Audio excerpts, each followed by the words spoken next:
Good morning, everybody, and welcome to 2025, our kickoff call for the year. So today what I'm going to do is I'm going to go through what we're doing for 2025 based on the meeting we had back in December. And I'll do that briefly, and then we'll jump into some topics around Agentic AI. Then at the end, we'll want to kind of pause for a conversation and see what everybody else is doing around Agentic AI. Go ahead and get started.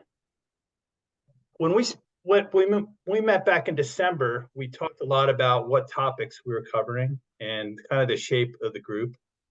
And we went through some iterations. We took the feedback we got from the meetings.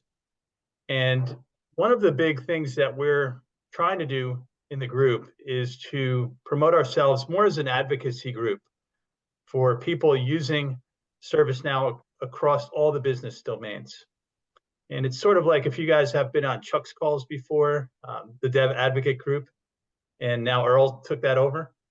It's sort of like that group, except instead of advocating for the developers, we're advocating more for the architects and the platform owners. Okay, so our mission is to go across all those business areas that ServiceNow covers and make sure there's adequate coverage across all those areas. So the 6 areas that I have on the board are the 6 areas that ServiceNow has products in. So 6,000 to 8,000 developers spread across all those areas delivering products on the platform. So the shared work, we're going to keep doing the same thing on shared work, these discussions, collaborations, both on and off the call. Definitely keep an active chat going on here. That's one of the big things a lot of people took away is they've even created breakout groups in the chat of the meetings that we have, our bi-weekly meetings. We will still host it with the enterprise architecture team. We'll be mostly the AMS architects, but a lot of times we have people from EMEA and even people from Australia come in, the Asia Pacific team. And lastly, we will keep the bi-weekly meetings. So we will come up with content every other week. We're gonna approach that a little bit differently, and I'll share with you what that looks like. And then community collaboration. So we have the ServiceNow community, and then we also have our YouTube community where there's a lot of collaboration in those videos that we share as well. Okay, so that's how we're going to go forward for 2025. And we talked about the content last time. So if you look at customer experience, these are the 6 areas ServiceNow works in. So what we talked about last time was kind of spreading out the content and being very purposeful about spreading out the content so that we don't end up in one area or another. So we were very heavy last year in the technology excellence bucket. That's where a lot of the ITSM and the ITAM parts are. And so we're gonna go down on that a little bit and then move some of the other areas up. So the operational excellence, where SPM and things like IRM are, that's another one that's going to go down a little bit, but we're going to try to spread it out across all the different areas so that we're talking about architectural topics and platform topics in those 6 areas.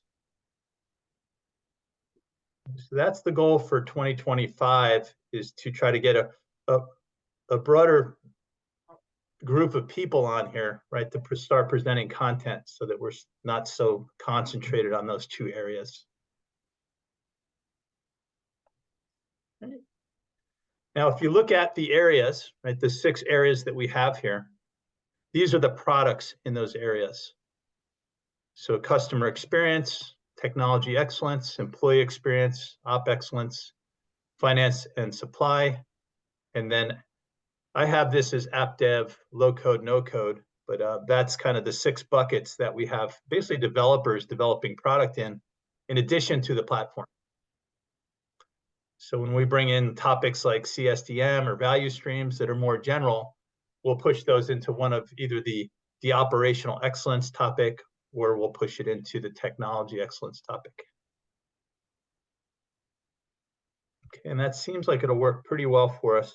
I want to go into, I'll just share one area that we're working on with the, okay. So what we've done here is we've spread out the, got too many Zoom windows on here. For 2025, we're spreading out the sessions. And I'm going to put this will be in the deck, but basically we're spreading it out so that we balance the topics. So today's topic, there's basically this part is we're calling admin.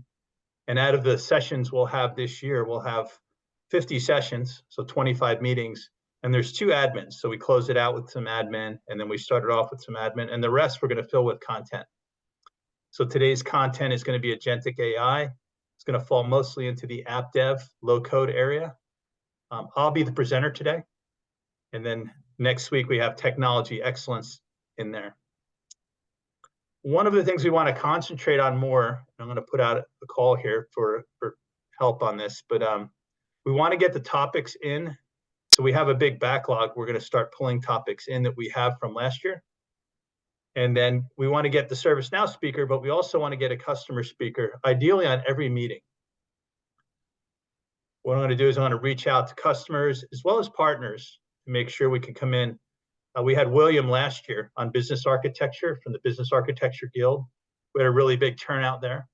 So there'll be a couple people that we've had on over the years that we'll definitely bring back. We'll definitely have Mark and Scott back, and a couple of the regulars that we've had on over the last 5 years on this call.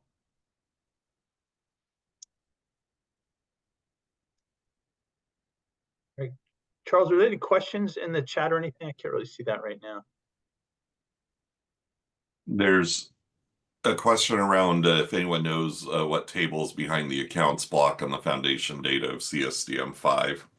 Okay. But and short answer is it's not published yet, so there's not a lot of information even internally on that. Yeah, the launch of CSDM5 should be at Knowledge 25. That's the plan that I've heard so far. All right, so this is a block we'll get out, and I'll make sure it's in the deck as well, so that we can, and we're balancing it out as we go to make sure that we don't end up with a bunch on one topic. So that's our target for the year. We'll report at the end of the year. Did we hit that target? We're able to bring information from all those so that we give everybody in the group, what they need in those areas, because that's kind of how our people are distributed on this call. All right.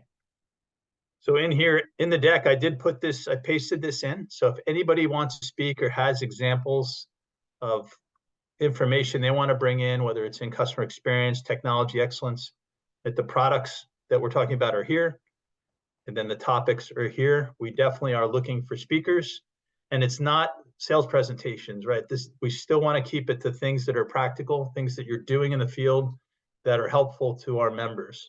There's other places you can go for sales demos and to see what's new and to get wowed by the product, right? We want to bring things here that people are actually using in the field. It's more of a practical hands-on type thing. So even if it's broken, like I brought stuff here that half worked before, just to kind of show you what we're going through and share experiences on the platform.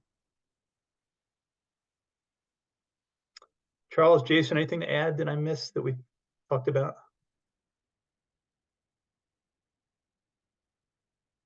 Nope. Charles and Jason are the 2 other leaders that we kind of develop all the content with, along with some of our other people on the team. Good to go, Charles? Yep. Okay. All right, big shift here, right? So that's the admin until the end of the year. That's our admin and kind of our path forward, just so you know what those underpinnings are.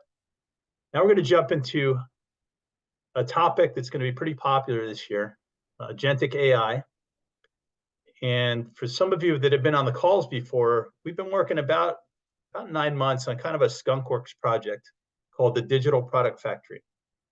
So basically what we're doing is we're taking an input from a person and we're building a product out of that input. Just so you know what I'm using, product definition, it's a digital product, contains multiple services on the delivery side. But the product itself is the whole enchilada, right? It has the product model, it has all of the models that you need on the CSDM, all the things you need on the customer service side in order to deliver those services. Okay, so that's what we're going to talk about today, is that building that product. When we started the research on this. We had two personas in mind, and one was a person that is not a developer, and we're calling Barry as that person.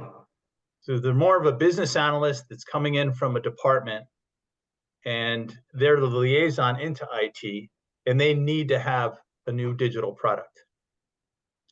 So he wants to move quick. He has a new program he's running. He needs to get some services out there. So he wants to get a product for his program so that he can support those services that he needs to deliver. Okay, so non-IT person living in the business, right? And then we have Andre, I'm sorry, we renamed Artem to Andre, but Andre is Barry's liaison in IT, very backlog, right? Big backlog, so he can't help Barry right away, and he's frustrated with that. Okay, so that's the use case that the main use case that we focused on with the digital product factory is how can we get Andre what he needs quicker than what he did before. And the world is changing with all this workflow and all this AI we have, right? There's a lot to look at when we do that. So the early research on this started with a value stream from the Business Architecture Guild. And we started looking at, like, why does it take so long to deploy a service? Some people were telling us in government that it took up to 2 years to get a new service out from when they needed it. So with a value stream, you go through, and I'm not going to go in depth on all the data we collected, right? But how is it done today? How long does it take? Why are we getting stuck? All those things that we ask along the way. And what we found was there was a big bottleneck with people getting here, people getting to that initial prototype so they could see if what they're actually building towards will work. And what we learned was it takes anywhere from 6 to 9 months to get that prototype out. And then it takes another month to get the next iteration on top of that.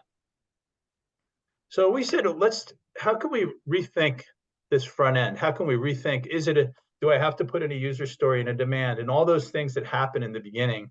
Do I have to do all that and build all that business justification to get a prototype? That's what we started asking ourselves. Or can we get that prototype a lot faster? Okay, so that's when we came in and we said, let's do the 10 months to 10 minutes. Let's get Barry a prototype in 10 minutes instead of 10 months. So let's build his whole product, all the services that he needs to get started. And there's a couple of things that changed here since last time. So I demoed this probably 2 or 3 times last year in various stages. And this is on our instance, so you can go see the code for it. But what I changed from last year is the front end piece. So I'll show you when I do the demo, there's an intake change.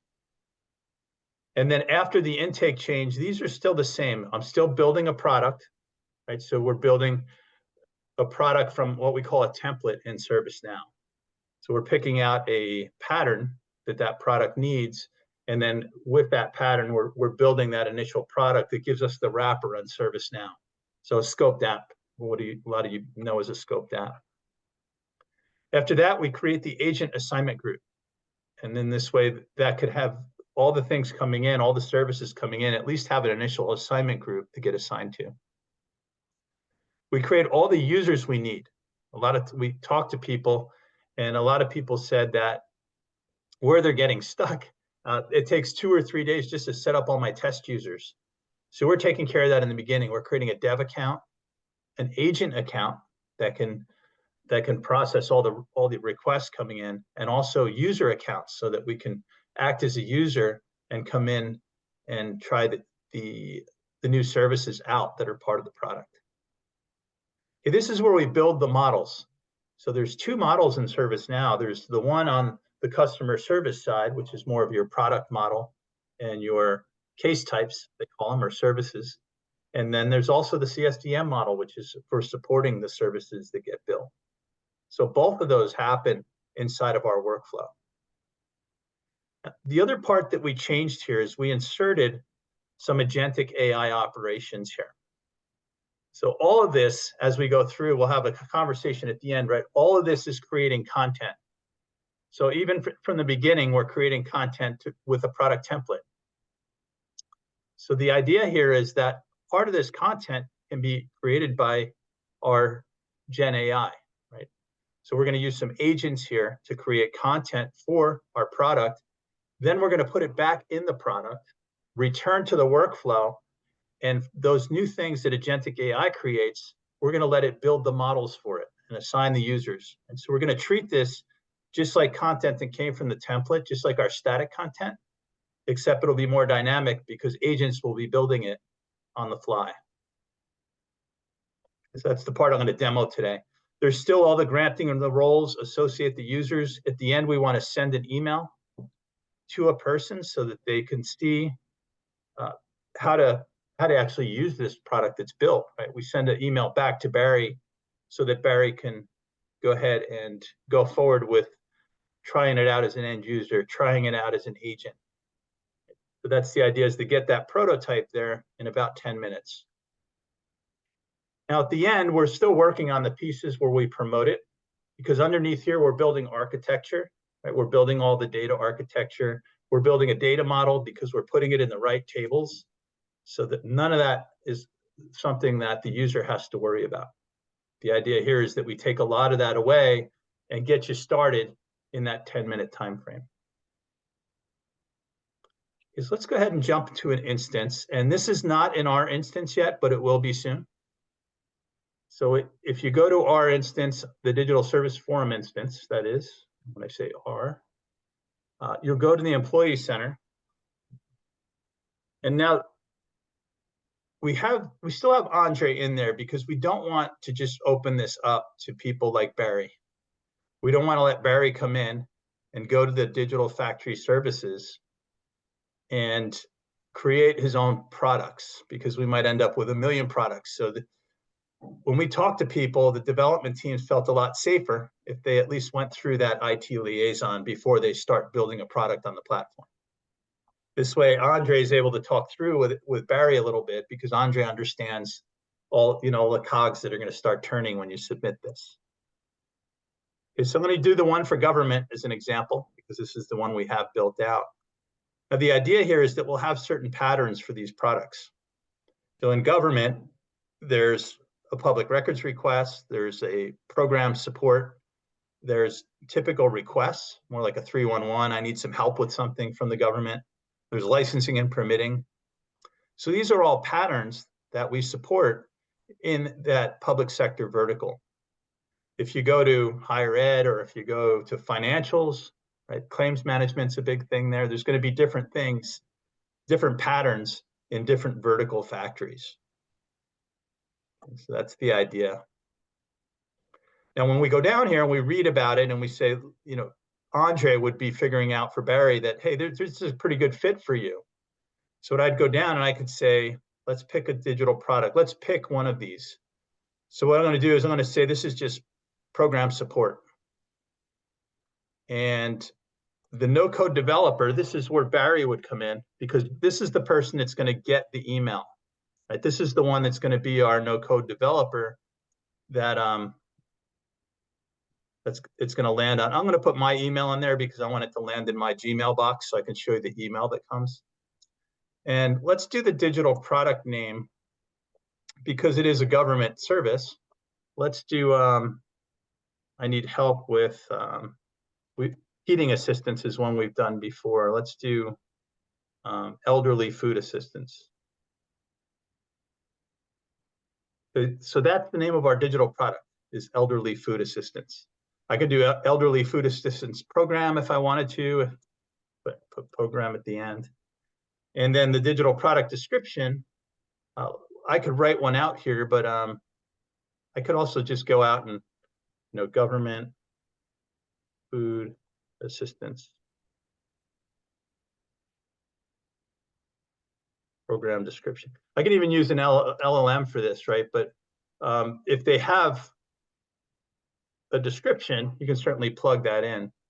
So SNAP is one here. So I can just put all this in as my description. But the idea here is that you're describing now the product and what it's going to do. Okay, so I'm going to go in here, put in that product description. And the LLMs are going to use that, right, to build when I pass this through. Now, what type of services do I need? What type of workflows do I need to support as part of this program? So one of the ones, apply for benefits, apply for food assistance benefits.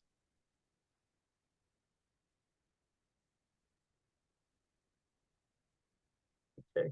And these are the ones that we're going to hand off with some information. These are my general requirements that I'm going to pass into my AI analyst. So another one I might do is am I eligible?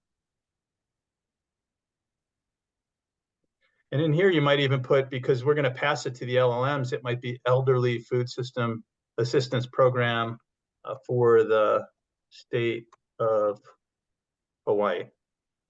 Right.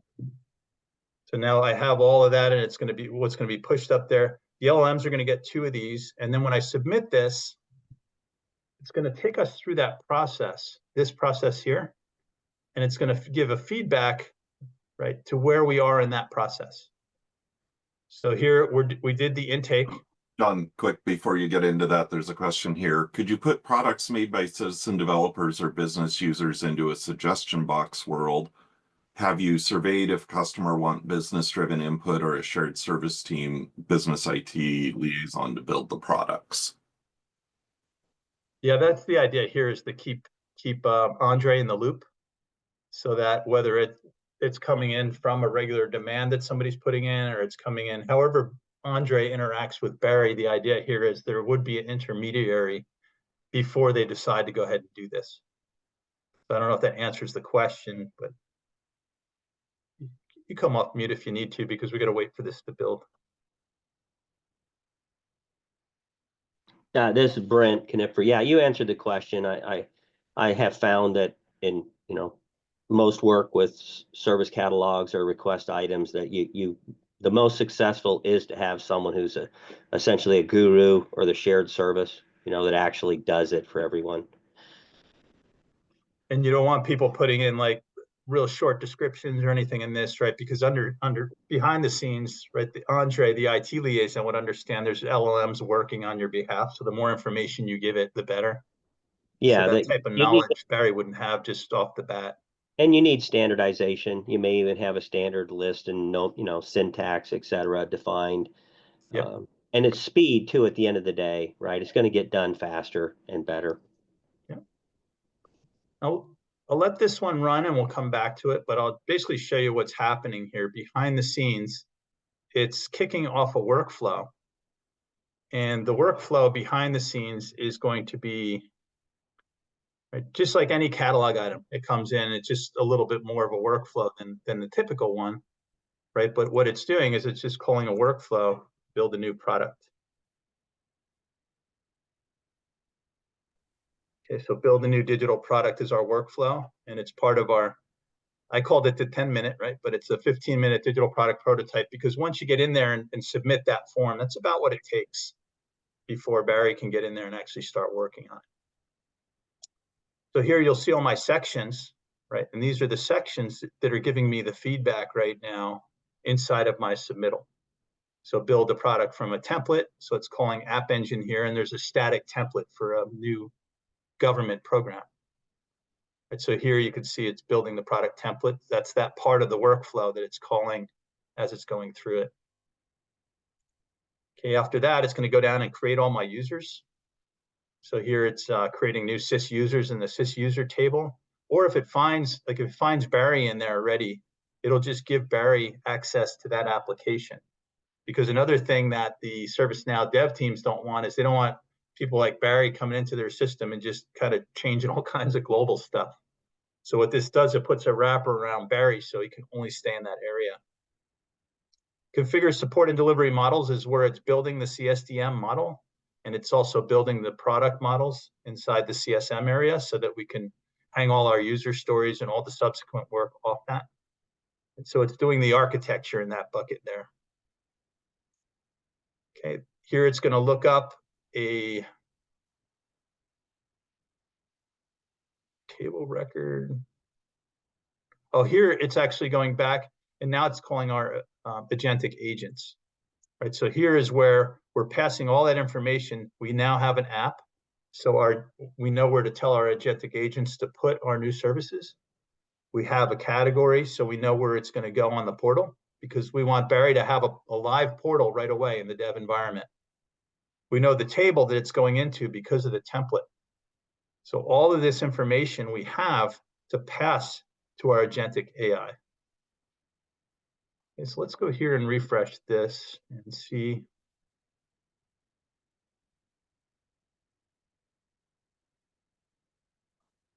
Okay, so now it's finished. So now it's sent an email to Barry. And I'm going to go into my Gmail because that's where it's going to land. And then what we want to do is we want to make sure that it's in layman's terms, right? So that we're not making any like significant required training for these people. So this elderly food assistance program for the state of Hawaii is what we put in.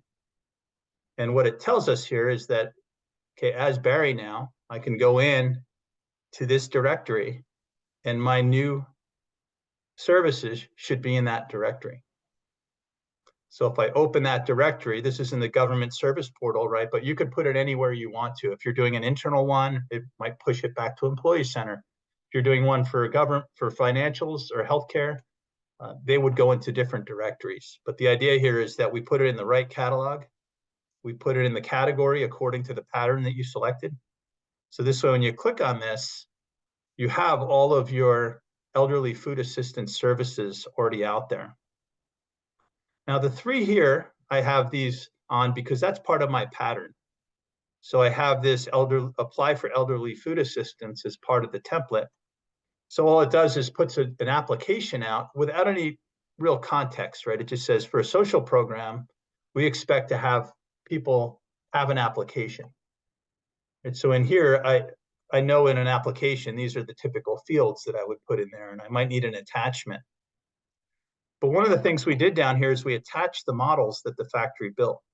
So here we have our service models, we have our assignment group. We didn't put a product model in this one, but if we had a product model, that would also be attached. And I left these unhidden, but usually in an application, you're going to hide those from the user. But those are automatically added in so that we don't have to worry about building models after the fact, just because we let Barry build a dumb form. And now we got to take that form and do all the other stuff around it. Well, we did all those other things. We put it in the right table. We built the right models. So when it comes in, it's classified properly. We got a couple more questions here. What release is required for this? This is on Xanadu.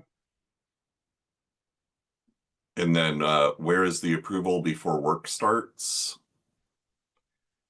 The approval is basically Andre is the approval that we have in there right now, is the going to your IT liaison and having them walk you through this. And then it says, will it also reflect available sources from Workflow Data Fabric and use data from there? Yeah, I'm going to show you that part, which is really cool. That's one of my favorite parts in here. So I'm going to show you what I'm using here to build these two forms is Gemini. So we'll get to that part. Is there other questions in there? Yeah, it looks like a couple more. What is the token credit usage cost? Obviously part is LLM dependent. You can cover that when you're doing the workflow. This one's interesting. I may have missed this part. Is this done in dev and migrated in traditional fashion from instance to instance, or is it done in prod with software-based dev QA prod transitions? Yeah, definitely dev.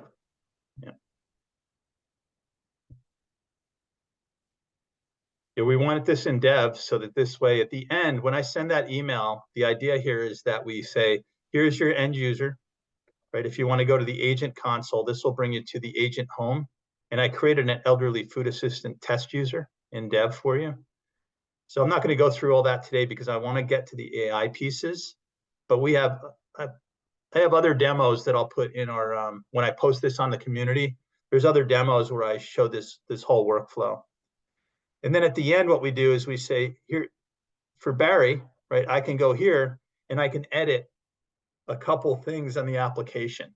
So what this will do is they'll take them into the no code, low code area where now Barry can go ahead and make changes but he wouldn't be able to like create a new app.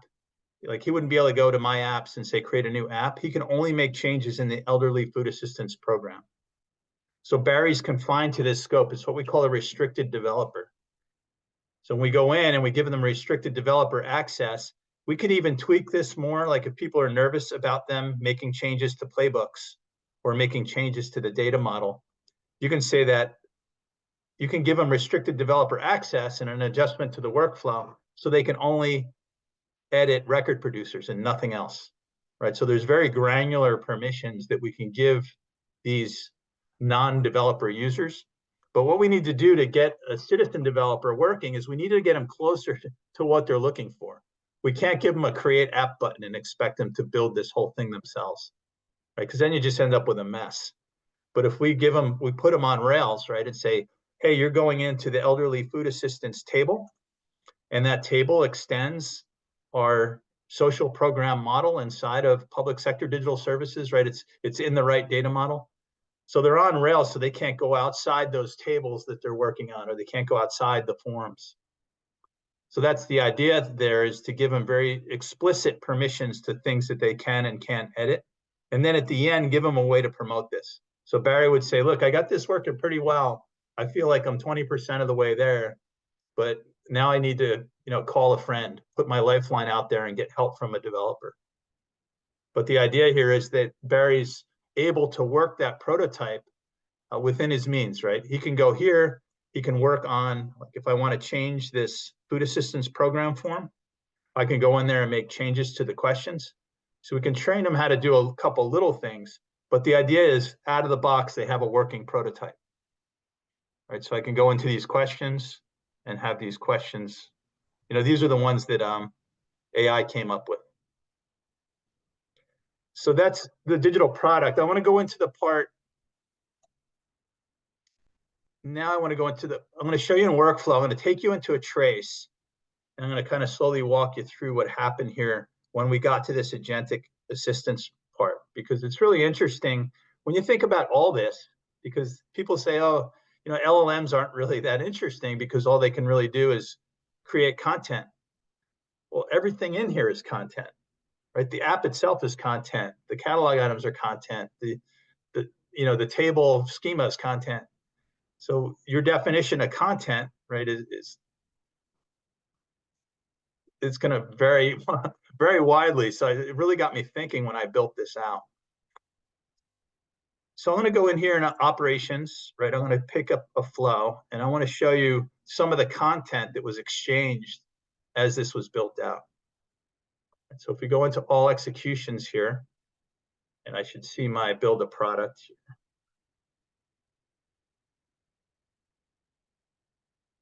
Okay, so this is build a product that we called 852. So as I go here to build a product, now it'll show me what it passed in. So I'm going to jump right down to the AI section because I demoed the other parts before. So here, if I go into this trace, right, this is the one that's going to, right, this is the flow here. So what it's saying is for every subflow input, and this is the input this is the one that I put in, elderly food assistance for state of Hawaii was our product name. After that, I said, I want to go ahead and Snap program. That's the program name. And then for each of these workflow directives, right? Because I said describe, apply for food assistance. Am I eligible? That's the things, that's the workflows I told it to build. So what it's doing now is it's looping through each one of these. And then it's saying, go ahead and create this is where it's calling my AI. So it's open a subflow, and this is calling the part that's going to create the record producer. Now, if I pass ServiceNow and I say, hey, ServiceNow, build me a program for Snap, it doesn't know what Snap is, right? Because it's a ServiceNow LLM. It doesn't have access to the internet. But Gemini does. ChatGPT does, right? It's a general. So what I'm doing here is I built a prompt in the workflow. It builds a prompt, you are a research analyst, and it tells Gemini to be my research analyst. It says this person wants to create a new program for elderly food assistance for the state of Hawaii, and it provides multiple services, and it describes it. Here's the description that I pasted in. And so it's passing that to Gemini, that prompt. And what Gemini is doing is it's coming back and it's saying, I'm your analyst. Here's your analyst report, right? So it's target audience is low-income individuals and families in Hawaii that need assistance. So this is actually getting data from Hawaii and bringing it back into our product because it's doing that research. Okay, so our first call out to an LLM, our first agent, right, is receiving this prompt and acting as a research analyst for us. So in a typical world, right, we think of now, where can the machines replace the people? So now that analyst would pass their code over to somebody that's going to design our front-end form. So now what I do is another generic prompt, and still I don't want to use ServiceNow, right? So now it says, you're a service designer. I'm not an analyst anymore. And the analyst gave me this information back. So I'm passing now the return of the analyst information. I'm passing that into a second prompt. But I'm now saying, build me an intake form, right? Build my intake based off this data that I have from the analyst. So what it's doing is coming back now, and in its response, it says, these are all the fields that we typically see in one of these applications. Right? So it gives me a whole bunch of information that I can now, still in natural language, right? It's in English language, but I'm bringing all this information back based on research, and I limited, how much it returns in my prompt. I told it don't bring back more than a certain amount of words. So my counters are going, my tokenizers are going, but I'm limiting the response from the first one so my tokens don't get too big. So I got to tweak that a little more to see how can I get a better result. But this is still Gemini doing the research, telling me, hey, you should put these fields in your form if you're going to build that type of thing. Okay. Now we come down to the Now Assist record producer, because now I need to create a catalog item. Right? So now in ServiceNow, I can pass that data, and I could say, I want to create a new service, apply for food assistance. I have my target audience. I have besides the description up here that I'm feeding it, I'm also feeding it suggested fields, right, which I got from my second call out to Gemini. And then what it's doing is it's coming back and now starting to say that this is the type of output, right, that we need to feed into a catalog item.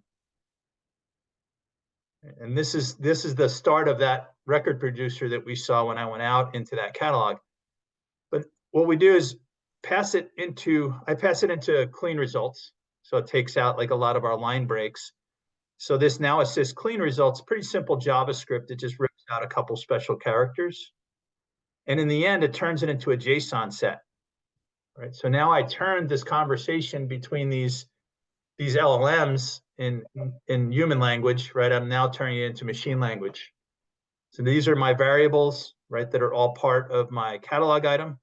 And it built that out, and even built a description for my catalog item. So all of that is passed now from the clean results. Okay, so then at the end, it's just, it's pretty basic stuff, right? I can create a record in my cat item table, and then I put that record in there, and then after I put that record in there with whatever, here's what it named it, right? Food assistance program, gave it a short description of apply for food assistance. So it gave it all that, and then it loops through the variables, right? So the fields that the LLMs return back, it's now going to loop through, and for each of those fields, it's going to go ahead and put variables on. So these are creating variable records under that record producer. Okay, and then I'm sorry, that's not the right one. This is it under this record producer. This is one if it's a choice field, right? If it's a choice field, we have to add all the choices. And a lot of times the LLMs will come back and they'll say, here's 4 choices for the type of thing you might be applying for. So it creates all those variable types based on what it needs. Okay, then at the end, what it's going to do here is when I'm adding my other things in here. So here I'm adding my product models as variables onto that call. So everything that AI built, now I'm just coming back with regular workflow and bolting on all those other architectural components. The other thing I did on here, besides, if we go back to our factory, right, and we go back into digital product support, I built just to show the CSDM part, right? So if you go into the, which one did we do? We did the elderly food assistance. But if I go into the elderly food assistance here, I just created two IT things, right? So I want to go ahead and file an enhancement request against the elderly food assistance program. So now what it says is if I come in here, where do I want to file that enhancement request? Well, I already built my CSDM model, so I have a business service called Elderly Food Assistance for the state of Hawaii. But what offering do I want to put this enhancement on? Well, here's all the offerings, right? They're built, basically the static offerings plus the offerings that were built by AI. So I already have a CSDM model for those pieces.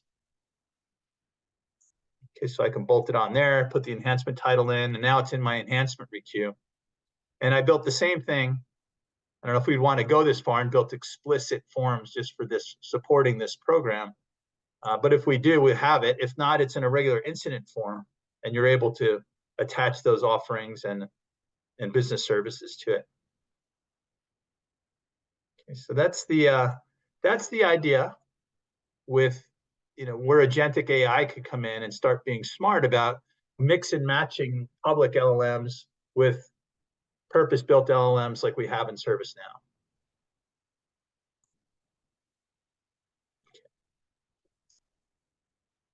Let me go back here real quick, and then I'll open it up for some questions. All right, so if we go through the use case, right, what we did here we used a workflow as a AI orchestrator. We did some market analysis, right? We did some service design, still in Gemini. And then we had our intake developer build us a catalog item, right? And that's the LLM we use to build out the content, but then we use regular workflow to go ahead and do the rest. The idea is this is just a start, right? Building the catalog item is somewhat interesting because we didn't do much to really get it built. We let AI do it all. But the other part, we can now keep going with that. We can create our playbooks. We can create our workflows. We can document the process and create our knowledge. Once we have this, we can just keep going. So all I have in there now is kind of, I keep calling it the string across the river to build the bridge from, right? This could be our agentic workflow for our factory that we can keep building on. So we keep getting distracted and debating on where do we go next with this, because there's like a little tiger team on it. One of the things that somebody said, before we leave the catalog item, let's have Gemini build one, and let's have ChatGPT build one, and then have another LLM that compares the two results and picks the best one, right? So do A/B testing before you promote the intake form. So there's all kinds of crazy things that we can do here when we start branching and mixing together workflow with these AI agents. So in ServiceNow, you'll see a lot of this, the start of, you know, being able to bring in different data from different places. There's a lot of work going on here. You'll see knowledge graphs pretty soon. We bring in that data and we make sure we can understand it, right? So we're mixing LLMs is kind of what we did here, right? We are using Now Assist in there. We're using the Now Assist skill kit, and I can show you that to build this out, because we did those calls where I went and I passed that catalog item, I passed it a description, I passed it suggested fields, right? So that's kind of the skill kit that we built all that out in. And then at the end, we took action. We built a product for Barry, right? We used all those agents together with the workflows to assemble that product for Barry. Right? We used the generative AI controller in that mix, right? So all I used here was a generic prompt out to Gemini, but there's a lot of other things that you can do in here. I'm trying to keep it as simple as possible for the beginning of this. So we just did a call and I built the prompt right in the variable, right? I didn't build the prompt in a skill kit, but that could have been my other option. So the one for the Now LLM, I did use the skill kit inside ServiceNow, and you could build out your skills. I just had, in the factory, I had to write a call to call this skill, because usually it's called inside of a ServiceNow form. So this is what the skill kit looks like right here, where it's pausing, right? So I could give it input to the skill and then tell it what to do over here. So I did use a Now LLM for this, but I can choose any LLM I want to process that prompt that I wrote. And after it builds the prompt, right, because it's injecting these variables into the prompt. When you pop this right side open, it's going to give you a token estimator, right? So it's going to tell you how many tokens, both on the prompt itself, but also on the return. There's limitations based on the LLM you're using. So I can't show you that here because this is a video, but it'll show you the the limitations on that LLM that you're putting in there. But this is pretty cool because it lets you test your prompts, put in some different data, and then it's going to give you prompt results at the bottom before you start doing things like injecting it into the workflows. So those are the two pieces I used. Here's another example, right? When you think about content, this is what really opened my eyes, because I was just thinking about, oh yeah, we do incident summarization, we do chat summarization, pretty basic. We create a knowledge article. Those are pretty singular steps, right? That still require an end user to push a button to say create knowledge article or summarize those notes. But when you think about, like rethink what content is. It created a JSON set for me in the end. Can I just create the whole XML at some point for the catalog item and not even have to do the building of it and just drop the whole XML bucket in there? So it really makes me question is what is content, and then how can that content be shaped from an LLM to be useful in these use cases, right? Whether it's doing little things like close notes or little things that we do thousands of times to take away a couple minutes, or some of these bigger things where I can build out a whole product from it. And so I'll open it up for questions and discussions. If anybody has thoughts on this, if anybody else is doing any AI use cases, I'd love to hear from you, because I'm wondering how close people are, like our customers are, to doing some of these things. So John, you got a lot of questions kind of around SKUs and licensing and product level in the bottom end of the chat. You might take a look at them and kind of see if you can answer some of that. Yeah, and licensing, I'd rather not comment on here. That's going to be through your sales teams, and there's all kinds of different arrangements. There's buckets. There's licensing at the customer service level, at the ITSM level, and then at the creator level. So that would have to go through the sales team, because that's a whole can of worms on how we do that and how you get in the Gemini pieces, right? Because there's some Gemini licenses that would be consumed in there as well, or ChatGPT, whatever your general purpose LLM is. But I wouldn't get into the licensing conversations beyond that.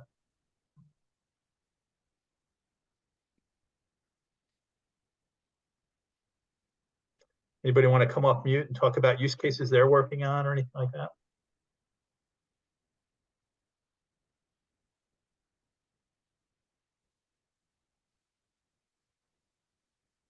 All right. Any other questions in there, Charles, that are worth poking on?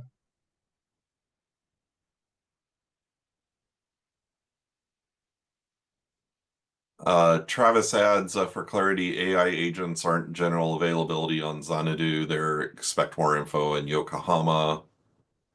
I think that's really the rest. There was that one question that we asked earlier about, will it also reflect available sources from Workflow Data Fabric and use data from there?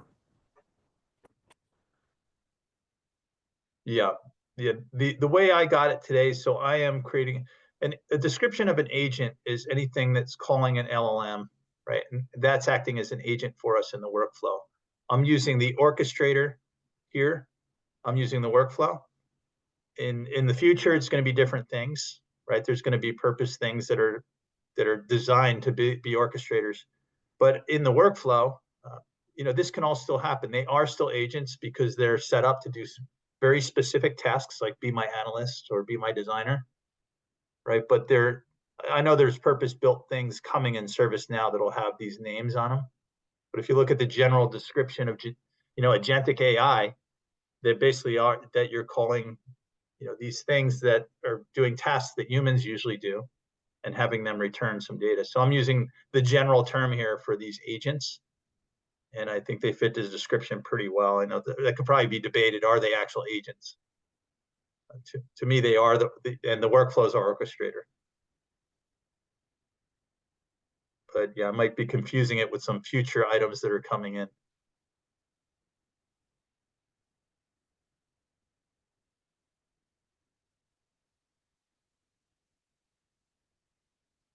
John, this is Jennifer Dominic from NC State. Hey, Jennifer. Quick question. So, and I know you've talked with me about this a little bit just in a one-to-one, but we've got some team members from NC State on the phone. Can you speak more to how this process supports streamlining that handshake that exists between the CMDB and asset management? I know you've shown me before how it starts to create, like when you go in, you create up the shell in the CMDB and that structure. Can you talk a little bit more to that?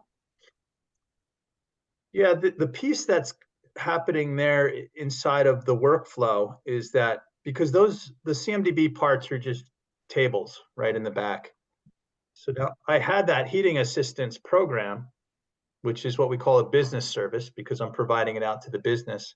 So I created the heating assistance program, and underneath it, every workflow that they needed to support it, I created basically an entry in the service offering table.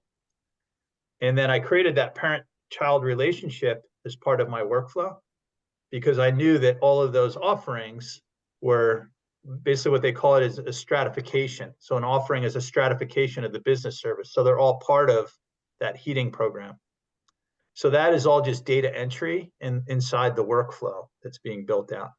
So once AI decides that this is what I'm going to name it, then it builds the CSDM model off of that name that it picked for both the product and the services underneath it. So if I understand correctly, I'm working in Service Build. I would be working in Service Builder to build out my service. Yep. And as I'm building out the service, and we'll use high performance computing as an example, I'm building out. Actually, we already have a service called high performance computing, but let's assume that we have not. We're not supporting that service using the platform yet. So I would go into Service Builder, and I'm going to get that guided. My service owner, not my platform team, can go in and build out their service in a guided fashion. And when they're finished with setting up that service, there's if I understand correctly, then there's a structure that gets handed off to the CMDB team.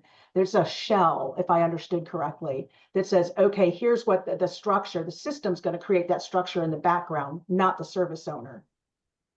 And then the CMDB team gets to then work back and say, okay, am I going to now populate those tables through discovery? Am I going to do some sort of manual ingest? But what's my initial implementation for that service? Right, so this is the CSDM model for Apply for Elderly Food Assistance. This was all built by the factory. So what the person would usually do in Service Builder manually, I did it as part of the workflow. So Apply for Elderly Food Assistance program, right? And then the parent is Elderly Food Assistance program. So this is the business service and this is the offering. Usually we'd have to do this manually if you were building out a service that exists. But because I knew the name and everything, I went and built that out. So if I go into this parent object in the CSDM, so I go to the business service itself, you'll see that for each of those workflows, the static ones that came from the template, as well as the one AI built, I created those here. So there's 5 offerings, right? Which are basically our 5 catalog items in the front. Okay, so I could have built that in record keeping of what you actually developed. Exactly. So we have to think about internally, what's our internal process for who does what part of the process. The service owner does this part of the service builder component, and then there needs to be that handoff. So we still, I mean, the tool's great, but we still have to design our internal flow on how to, on kind of what's that end-to-end service delivery model and who does what part of this process.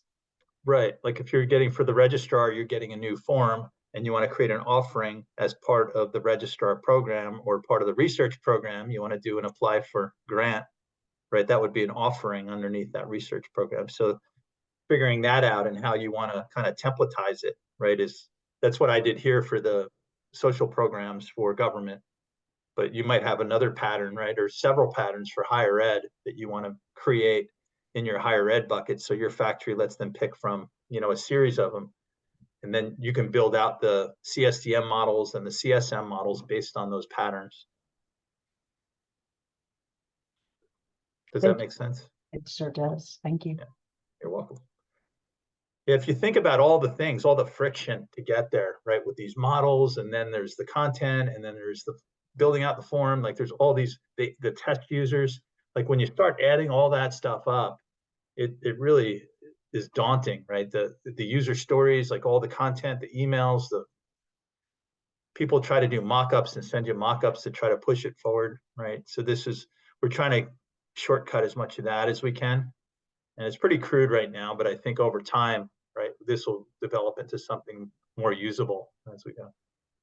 Well, and the design principle that I think you're embodying here is you want to capture information, and it's easiest to capture information at the time that information is first created. And so saying like, hey, here's the service offerings. When you're doing the design work here, that's when that information is first known. It's super easy to just capture it and make the records there. It's super, super hard to have something already deployed into prod and reverse engineer all that as record keeping. And so I think of that as like a one-way function in mathematics. It works really easy one way. It's next to impossible or very hard, tedious the other way. That's what's going on here. And I think like just as a platform, and one of the things our customers need to embody in their own work is how do I capture that information when it's first known? And that's usually during design or conception, that sort of thing. It's not after it's already deployed. Yeah, exactly. And I think too that same thing, like right now we're doing, like I built this model right as part of the factory, but I think we can keep going too. Like this, if we say, okay, that we built a catalog item, right, you can go and build a flow, you can go ahead and build a playbook. But what I'm really excited about too, and hopefully I get to this year because this is, like I said, a skunkworks project right now. But as we go down here, so now I need to pass it to a developer. I need to get an architect involved. If I could build the CSDM picture that comes with the services and push that forward in a picture, right? An architectural diagram that it was created by Workflow and AI, and push that up when I promote it together with the product, right? Which of all your record producers and your tables. And that comes up to the developer, but it's also well documented because it's all in a scope. And so promoting this prototype, I think, is really interesting. Like this, there's a whole bunch of optimization like we did here for architects and developers that are upstream so that they don't just have to tear it all down and start again, right? They have that working structure that's in the right place, and they don't have to start from scratch with the architecture. They just have to add to it, right? And say, oh yeah, we used a payment on that, so I got to attach my payment object, right? Because we did a call out through that service. But they don't have to build it all, right? We have the basic things that are easy, we built out through the initial part. So I'm excited about this year and getting away from that kind of the citizen developer and getting into the people that catch the stuff from the citizen developer.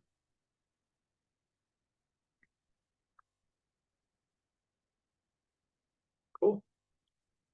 Any other questions? Good discussion. Yeah, I'll get this out with all the information. I'll get it posted on our community, so you'll have the deck if you need to steal any of the slides. I'll also put out I'm going to push this onto our instance. So I'll kind of send you a note on when it's there if you want to try to build a product yourself. Just go into that factory in the ESC, right? Because you're all admins on the Digital Service Forum instance. And you should also be able to go, I didn't go into the skill kit today, but you could go find the skill that I used and actually reverse engineer the workflow, because the workflow is through an action, it's calling the skill. So if you want to kind of unwind that, and if any of the parts are useful to you, have at it. You'll have access to all the code that I put together for it. It's also in a Git repo if you really need it. I'll post the Git repo too. So if you need to pull it down and operate on it yourself, then you can do that as well. Okay. Thank you very much, everybody, and we'll look forward to seeing you in a few weeks.